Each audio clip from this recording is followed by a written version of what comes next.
From construction to property and even food, it's hard to miss China's growing presence across the island and, of course, Chinese money in Singapore's economy. Chinese investment in Singapore started to take off around 2005. According to the Department of Statistics, China had pumped in a cumulative $41.8 billion into Singapore by the end of last year. China's investments in Singapore still trail behind some traditional major players such as the United States, the Netherlands, and Japan. But China's importance as an investor in Singapore has grown, rising from the 27th largest investor in 2005 to 11th place last year.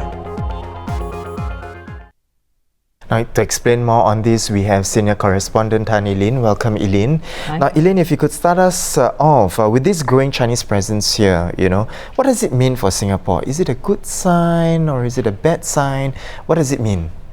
Well, I think it's very obvious. With more Chinese money coming in, investment money coming in, new businesses open up, and there is a demand for jobs. Yeah. So I think generally it is a very good thing. But however, just to throw in something interesting, I've actually observed comments on our Facebook page, including rather xenophobic comments. People fearing that somehow with the infusion of Chinese money and investments, that actually jobs are being taken away from Singaporeans. But I'd like to just open this up. Don't forget that in Singapore we do have very strict guidelines that for every four foreigners that companies employ, they have to employ 6 Singaporean.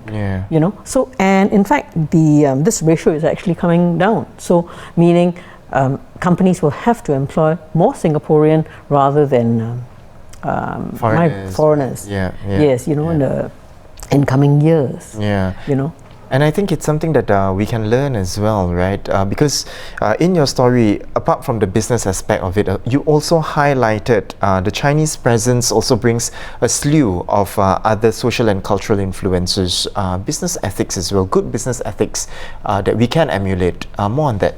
Yes. I think, in doing the story, I had the opportunity to speak with Singapore-born staff at working in Chinese companies, and they've highlighted, for example, how they've learned new things, new cultures. For example, someone working in a mala restaurant, and how he just discovered that spiciness in Chinese cuisine is something quite completely different from the kind of spiciness that we're used to in Singapore. So these are new things that Singaporeans get to learn of, and it's very interesting, just going back to that, that sort of comments that we are seeing, because and later my colleague is going to come on and talk about how Dyson is increasing its investments here. But we don't see that same level of resistance from Singapore readers. It's really interesting. Why this resistance towards Chinese investments? And again, not forgetting that we are a very small economy, which means to say that many of us will have the opportunity to go outside to work. And do we really want to suffer xenophobia? It's something to think about.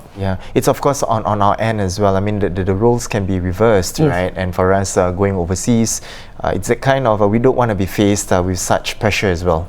Right? Well, thank you so much, Ee Lyn, for coming on to share more about the article that you did. There is also an interactive graphic that accompanies Ee Lyn's report at straitstimes.com.